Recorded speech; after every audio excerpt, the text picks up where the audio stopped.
Hello, I'm Linda McFarland, and as Patty mentioned, I'm the Executive Director of the Community Loan Fund of the Capital Region. And I wanted to start by congratulating all of you for choosing to make a fresh start. This is a wonderful program. The last 2 days have been inspiring, and it's exciting to hear the work that's already being done in the Capital Region and the work that's sure to begin as a result of this conference. I've heard women speak on the importance of writing down goals, writing your story, and knowing your worth. At the Community Loan Fund, we help clients begin fresh every day. Our mission, as Patty had mentioned, is to provide equitable access to financing and training for women, for minorities, and people of low income. What I'd like to do, particularly in light of our storytelling yesterday, is to give you a true story example of what we do at the Community Loan Fund. This is an example of an immigrant, minority, low-income woman and a single mother. She had a passion, she had a skill, she had a dream, she made a plan, and she was able to change her life. Zenia's family cooked. She grew up cooking from the time she was 9 with her mother, with her aunts, and with her grandmother. After immigrating to the U.S., Zenia enrolled in Schenectady County Community College and in 2013 graduated as a certified chef, earning a degree in culinary arts. Zenia began working in a community diner as a cook and wanted to incorporate her ethnic food recipes into the menu. She was told no. A year later, the diner went up for sale, and that's when the Community Loan Fund met Zenia. Zenia, unfortunately, had also experienced domestic violence. She was living in a shelter with her son and had been the victim of identity theft by the abuser. When I looked at her application for the purchase of the diner business, her credit score was the lowest I had ever seen. And quite frankly, I didn't think credit scores could be that low. She was completely unbankable.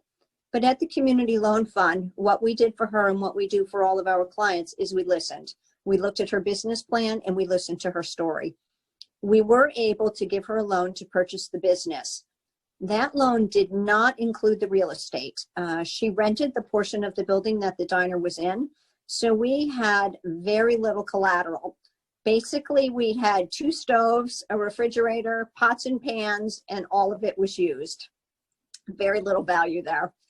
But as Zenia continued to work and developed a following of customers, she began introducing her native dishes into the menu. Ultimately, she started catering with her favorite recipes. Now, some might say, as luck would have it, but what I prefer to say is hard work with a plan pays off. Because Zenia catered an event where a restaurant owner from California happened to taste her food and he fell in love with it. She ended up being hired as a senior chef and moved to California, and she is now making more money than she ever dreamed that she would. She has been able to give her son a financially stable environment to grow up in, all while doing what she loves, cooking. That is what the Community Loan Fund does. We know that women face a number of challenges when it comes to reaching our goals. Women-owned businesses are historically undercapitalized and undersupported. My personal passion is supporting women, helping them reach their dreams and financial security. The Community Loan Fund also knows that having a community of peers is so valuable to small business owners. In 2019, we announced our plans to expand our startup minority and women business owners incubator building. We are creating a 10,000 square foot incubator on Clinton Avenue adjoining our building on Orange Street. The incubator will include storefronts, offices, drop-in daycare, training space, and community space, all of that affordable, and in addition, 30 plus units of affordable housing. As a result of this growth, we'll help even more people get their fresh start and turn their dreams into an actionable plan. Today, during the final day of this conference, we'll be talking about how to put your vision into action. We will enjoy a moderated discussion between Aneesa Waheed and Catherine, 2 entrepreneurs whom I admire. They each have done amazing work addressing gaps in our local business landscape, and they also support female entrepreneurs. The discussion will be moderated by Lee Hornbeck. Lee is a senior writer for Women at Work magazine, and she's also a staff writer in the features department at the Times Union and the editor of Spaces, the Times Union's weekly real estate section. Lee came to the Times Union in 2002 after working at Boston area newspapers. She covered Saratoga County exclusively for nearly 10 years before moving to the features department. Thank you, Women at Work, for creating the space for us to reach our goals. Thank you for creating a community of inspired and inspiring women. Lee, I'll turn it over to you. Thank you so much. That was a beautiful story about that woman's Enia. What a wonderful thing to know you had a part in. Yes. So I've had the pleasure of getting to know Catherine and Aneesa over the last few years, and they're just amazing. I have to tell a quick story about both of them. So a couple of years ago, a friend of mine who'd been to some events at Catherine's Palette in Saratoga when there was just in Saratoga, she hosted the boss lady, the purveyor of fun. Catherine hosted a Dress Like Your Hero event, and many of the women who came in a pink wig and round glasses because Catherine was their hero. She's a little Pied Piper in Saratoga Springs, and it's been awesome to see her expanding. Aneesa, of course, has this amazing love story that starts her entrepreneurial vision. Not starts, I mean, you were underway already, Aneesa, before the love story happened. But both of you, so interestingly, to anyone who has any hesitance about risk, have taken tremendous risks and have built your businesses, continue to expand your businesses during the pandemic. And we're all affected by the pandemic, and I think we really want to hear from you today about how you've had the guts to go on, you know, how much sleep you've lost, how much wringing of the hands have been. I understand, however, Aneesa has nerves of steel, so I'm looking to see where I can pick those up at Target, because I would benefit, as would we all, from that. But let's get started about some things we want to tie together, some things that have happened in day one and day two. And so I have some questions stemming from those days for both of you. We heard from Heidi Knobloch and DeQuetta Jones on day one, and they talked about how they plan. Heidi described herself as a list maker. I proudly work beside Sarah Tracy, who lists like nobody's business. I've seen that work for many people. DeQuetta has a multi-year plan. She knew where she was going from the time she was homeless, and it really has an amazing story. Could you both, and I'll start with you, Aneesa, characterize how you approach your plan? Well, thank you for having me today, guys. You know, I think these past 5-6 months have also changed me as a person. So I think we'll talk about that at some point, because again, I think to be an entrepreneur, it's really, really important to know your risks and to know, you know, what's going to happen and to plan and all those kind of things. But then something like the pandemic, which of course is probably one of the most severe things that, you know, I've experienced in my lifetime, something like that is going to happen that's going to dramatically change everything that you know about everything. So, you know, I think some of the things that are really important for me as a person who wants to continue in business and continue growth is just having a mindset. And I think one of the biggest things I talk about over and over and over again is mind over matter, right? I think if you lose the battle in your head, there's just no way to recover from that. So I think that's where the idea of nerves of steel, or, you know, just being a risk taker, it's not about so much about being a risk taker or not being afraid. I probably I'm afraid more often and more fearful than you might imagine. But that makes me a very calculated risk taker. Does that make sense? So I think being afraid of failure and being afraid and not necessarily thinking that everything you touch is going to turn to gold, and being able to see what the net end results could, you know, there are two possibilities, right? Like everything you choose to do could either be hugely successful or it could be a huge failure. And when I start to think about a project or I start to think about anything new, I look at both scenarios, you know, the best case scenario and then the absolute worst case scenario. And then I actually work off of the worst case scenario, if that makes sense. So we know that if it's the best case scenario, you don't have to worry about anything, right? But what are you going to do if it's the absolute worst case scenario? Can you tolerate bankruptcy? Can you tolerate the loss of this or loss of money or loss of time? Like whatever the case might be in that new project. And then that's how we work off of, we work backwards of that. And that's a practice that we do throughout our business. And now being around for 10 plus years and having sort of multiple different things that we do, that serves us really well. So then when things do go extremely wrong, and I think one of the biggest reasons the pandemic, knock on wood, did not affect us gravely is because of that thinking. And we've always worked backwards of the worst case scenario. So immediately March 15th, when the governor announced that we'd have to shut down and dine-in would go away, of course, there's a lot of panic around that because, we're a restaurant. That's all we do is dine in.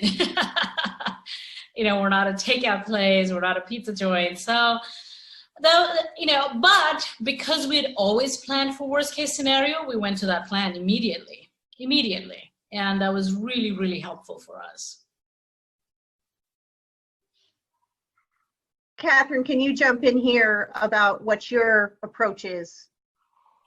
I feel like I'm like listening to myself right now because I always say like, okay, the worst case scenario is like we have to sell a house and we have to go rent an apartment or something, it's still not so bad, and I mean, excuse my French, but shit can always be worse. And don't test the universe because, she'll show up and show you worse. And I am originally from New Orleans, so losing my home, look, been there, done that, it's not so bad.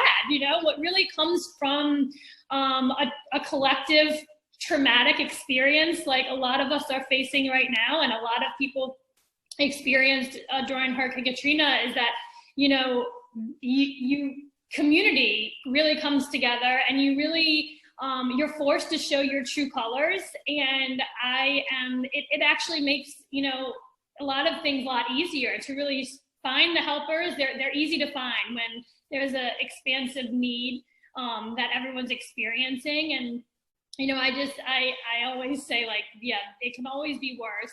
And if you allow yourself to go there, you'll be able to get through anything, I think obviously a bigger picture for me is just the moment that I started to really surround myself with people who wanted to see me succeed and not not dealing with like the sabotage that a lot of people experience, but really honing in on who those people are and who is going to help you kick the ball up the field when the going gets really, really hard and really, really tough. And so I think it's been a really incredible experience to have going through this with at the age that I am and in this the space that I'm in to really be the helper. When Katrina hit, I was 19. I was basically like a kid, and I thought to myself, you look ahead 30 years, you look ahead down the line, and you hope that you'll be able to step into that light and be the helper when the going gets tough. And I'm really proud to be living in this moment, to be that person for people, and to, and it starts with helping yourself and believing that you can actually do whatever it is that you want to do.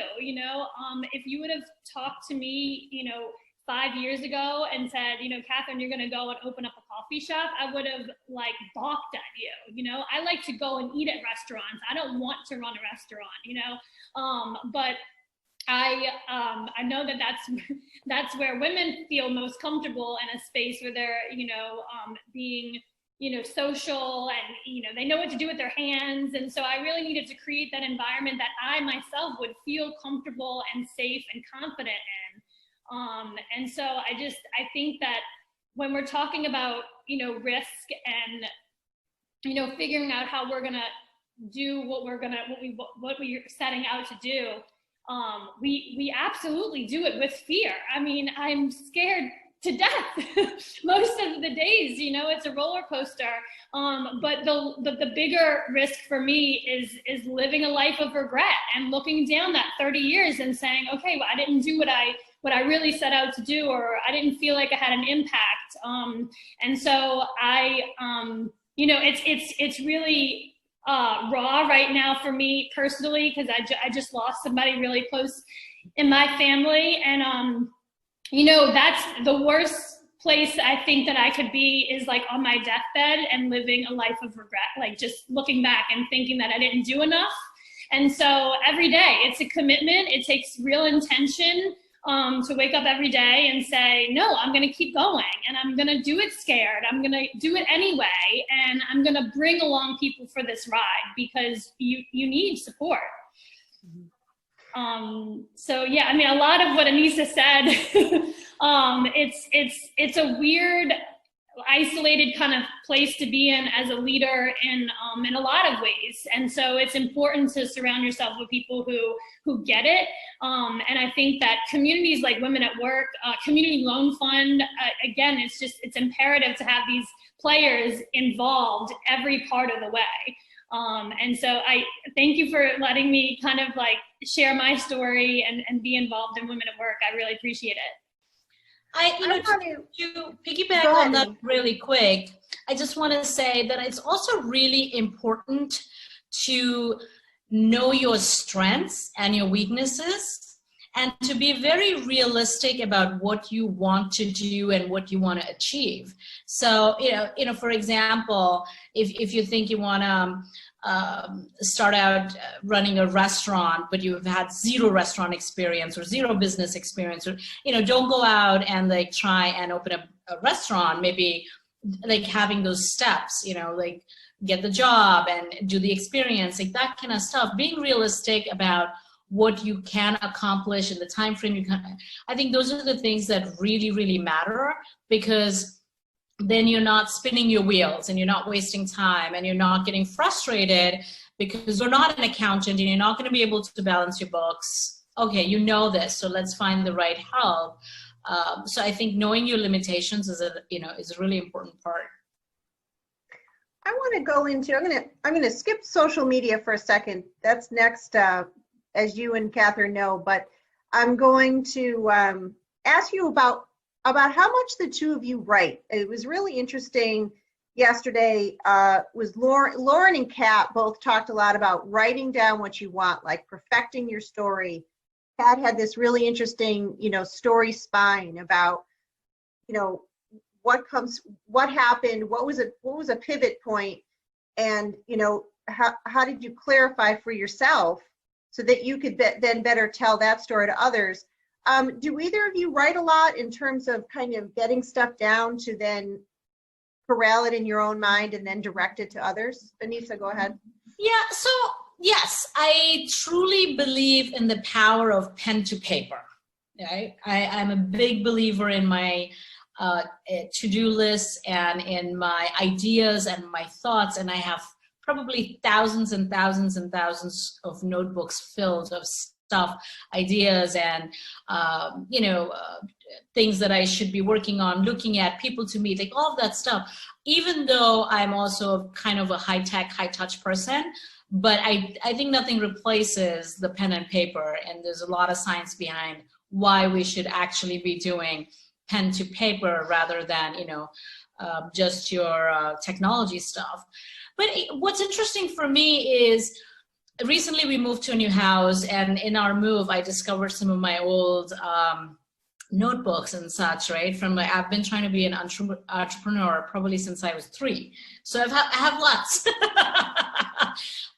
Well, what's interesting is how often it changes for me. And that might just be me as a person, but it's real. And that's what I was talking about. Like, I feel like a completely different person this September than I did in February or I did in March. And in fact, my goals, my aspirations, my timelines have all changed because of the pandemic. And what's interesting is when I read some of my old notes and ideas and how dramatically all of that has changed.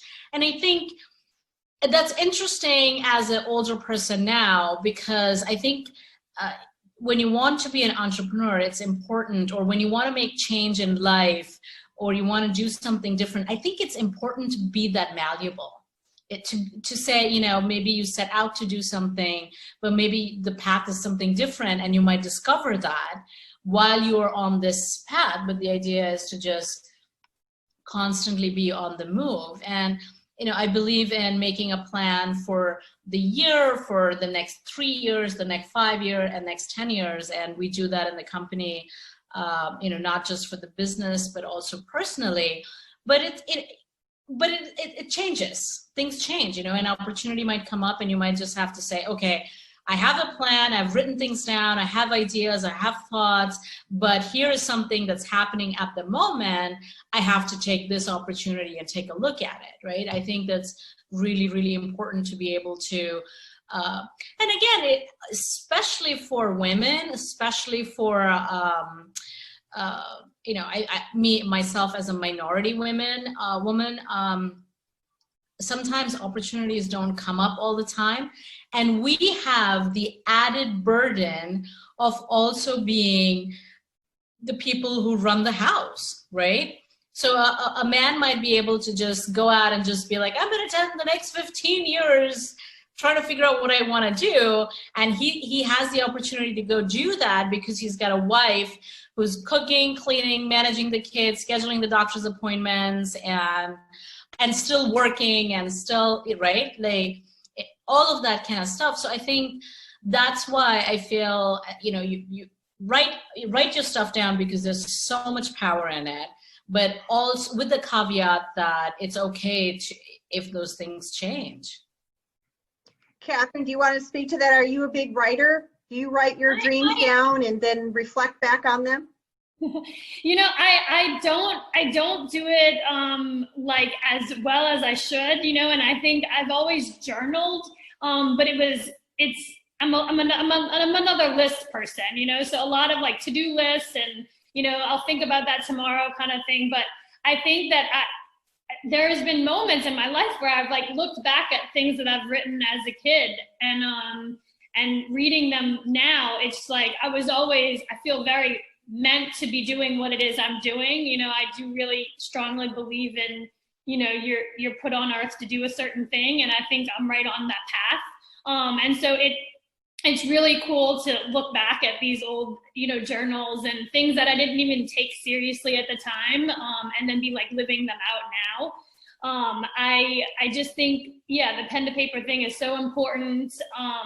And I think it's also important to say it out loud, you know, tell people what it is that you want to be doing, or that how you see yourself, you know. And I think I'm in this place now in my life where I'm not saying what I'm going to do anymore. I'm actually doing it. And so it's empowering to be in that position. And I think that I'm not, you know, some next level human that is, you know, unique. I think that we all have it in us. And the more we share our story, the more we tell each other what we want to do, or what we're setting out to do, or what our vision is for the future, you know, the more apt that you are going to actually take the action. And I'm so big on that. Like, tell me what it is you want to do, and then allow me to like hold you accountable. And that it also holds me accountable to do what I say I'm going to do. One of the things that I want to really get to is, you know, not all of us are entrepreneurs. Some of us are going to continue to work for others, and rather than work for ourselves as our careers change. But we want to make shifts. We want to make changes kind of within those things. And many of us have been forced to, because there's people here today that have lost jobs, have been deeply affected, furloughed, had their entire childcare issues thrown up in the air because of the pandemic. So I want to, and I can hear those things as you say them, because as you and Aneesa talk, these are all, regardless of the fact that you are women that are leading businesses, everything that you've experienced is applicable to what all of us are going through. But when you think about those things, and you do some coaching, I know, and Aneesa with Terra Incubator, you do as well. You know, give me some examples of those pieces of advice that you give people that are, you know, not looking to start their own businesses, but just want to kind of revise their attitudes to be able to make themselves happier in their career, or make that jump into a new career if that's what's going to be more fulfilling to them. Catherine? One of the biggest things that women need to... Go ahead. Oh, sorry, were you done? No, you're fine. Go ahead. I feel so passionately about this.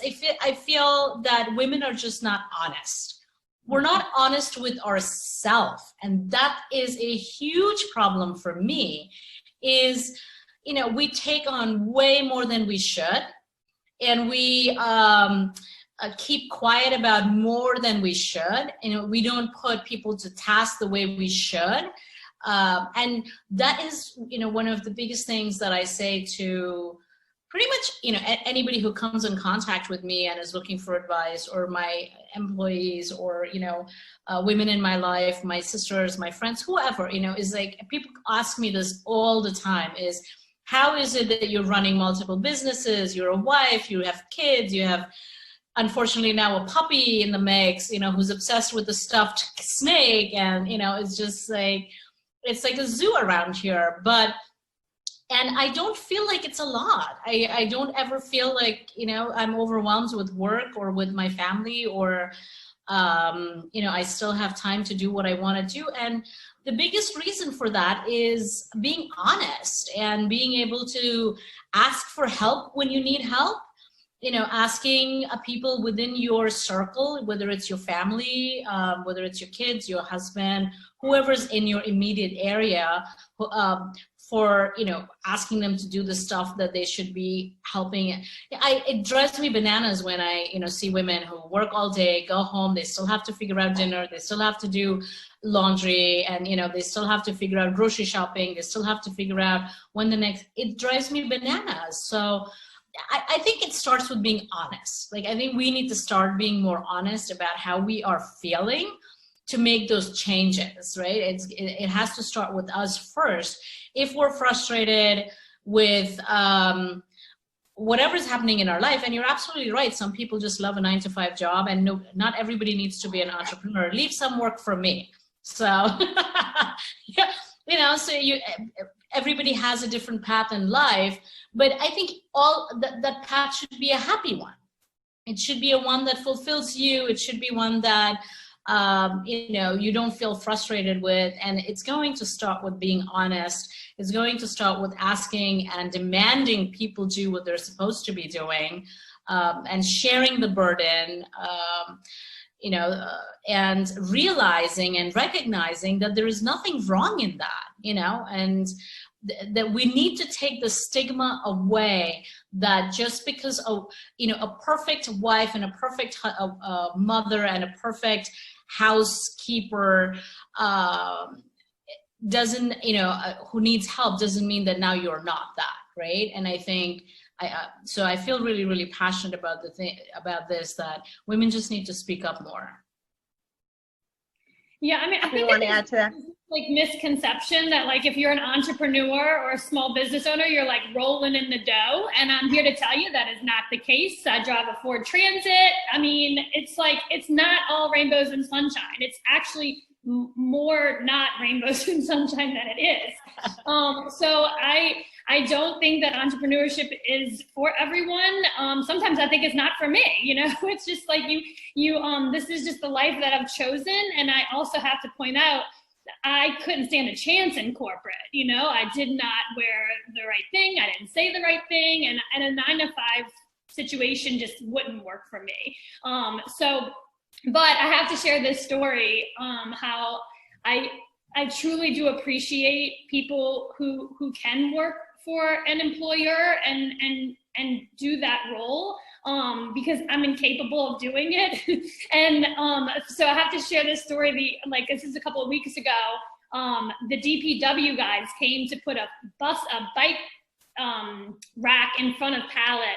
And I just fawned over them because I thought it was the coolest thing. They just know how to use a drill, and they put it into the concrete, and it's so amazing. And I was taking photos with them, and we even put a breakfast special for the DPW people. I mean, these guys, their faces lit up, and if we have the opportunity to empower someone who works for DPW, or hello, a plumber, I can't do that, I need help with that, and honor what it is they've chosen to do and make them feel special. We can do that every damn day, and we should be doing it. I mean, I know I want to always be seen and heard and listened to. And again, I don't think that I'm unique in that sense. We all want to feel like what we're doing and what we were put on earth to do is that you're doing it. And so I think it doesn't always matter what you do. It's about how you're doing it and how you're treated and how you're appreciated when the job is done.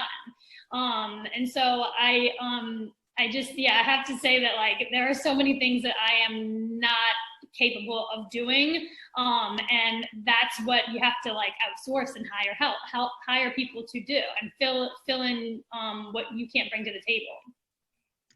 So interesting. I mean, being honest with yourself. I mean, there's that whole thing, right, where society just does not want to hear from women's honest feelings. No. You know, I mean, that you get that over and over again. And we, as much as we can push back on that, the stronger we are. Let's talk a little bit about branding and social networking, social media, because this is something that Jamie talked about yesterday, and your personal brand and all that, and how you're getting that point across. And, when we were just chatting before everyone came in, Linda was talking about how she goes to LinkedIn and Catherine goes to Instagram as kind of her first step.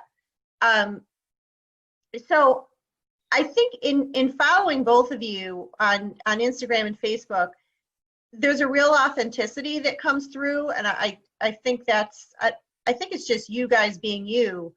But I wonder if you could talk about, in terms of furthering your business, what networks, be it Instagram, TikTok, whatever, has worked the best for you to promote what you're doing? Aneesa, do you want to go first on that? Yeah, social media and using it to help your brand and stuff, it's actually very challenging. And when I first opened the restaurant, this was now 10 years ago, I still don't have a personal Facebook page, right? I still don't have a personal Instagram. So I was not really on that bandwagon. But as you start seeing how people are consuming information, you need to then react to that, right? Just because I don't want to be on Facebook doesn't mean 1.5 billion people are not, right? So you have to see what's happening in your space and your market and what does your customer want. And I predominantly use Instagram and Facebook, and I use them actually for two separate reasons.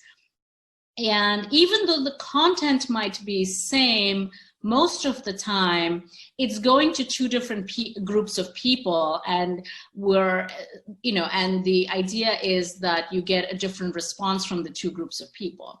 So with Instagram, it's a lot about growing and attracting members to the brand that are not local.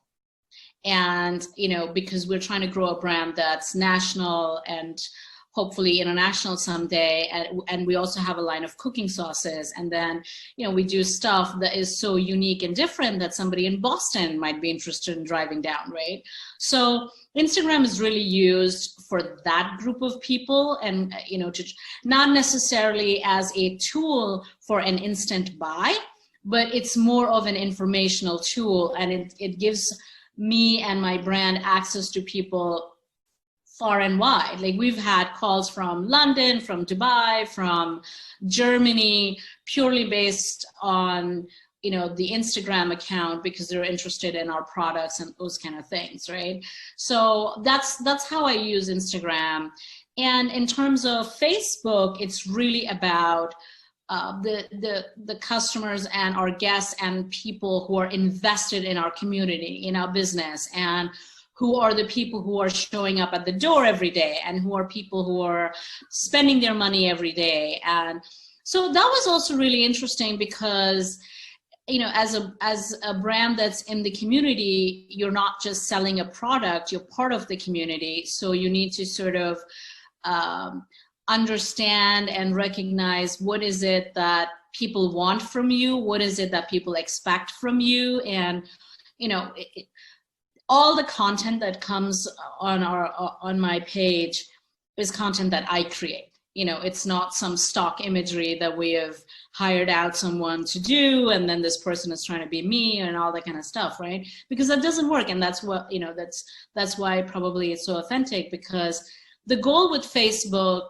the branding and messaging on Facebook, again, it's, you know, it's a way to thank the people who are our day-to-day, our bread and butter. It's a way to allow them an inside view into the restaurant, an inside view into the person and the personal life of the person that they are, you know, consuming this food from. And, you know, it's like a personal connection. And there's a lot of great feedback that we get off of it at the interaction. I don't think I could have made it through like the whole pandemic. I mean, we could have probably made it through the pandemic financially, but I think emotionally and spiritually, the support that we got through the community, through Facebook, and invaluable. So knowing your audience, knowing what is the message you actually want to put out there, and then knowing what you want to get back from your messaging, I think those are really critical things to think about when you're putting out stuff on social media. Yeah, I mean, I think, you know, for me, social media is just part of like my everyday life. I mean, I'm sure some people think I overshare, but I also feel like it's important to share what it is we're doing. And the reality of it, it's like real life, you know. Like I had my daughter here this morning. It was like totally not planned, but it's like that is just life.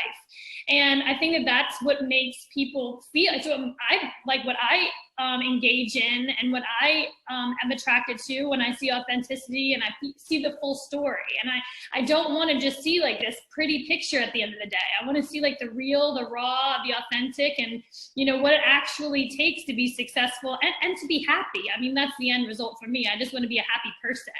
And I think that I use Instagram, you know, from a personal standpoint, I use it as almost like a diary, you know, like I want to look back on 3 years from now and see exactly what I was thinking and what I was going through and being honest about it. I think that there was a turning point like in my life. I feel like if you met me in real life, this is how I am. I'm like the same person on every single form of social media, Zoom, and in real life. And it's exhausting to departmentalize those things and be one person one place and another person another place. It's exhausting. And I kind of like back to Aneesa's point, how, you know, we are doing all of these things, you know, women in business, we're mothers, we're parents, we're wives, we're siblings, daughters. It's a lot, you know, but it doesn't seem like a lot to me because I am just the same person to all of those people. And it's the same for my brand. You know, Palette is what it is on every day. We're the same thing, you know.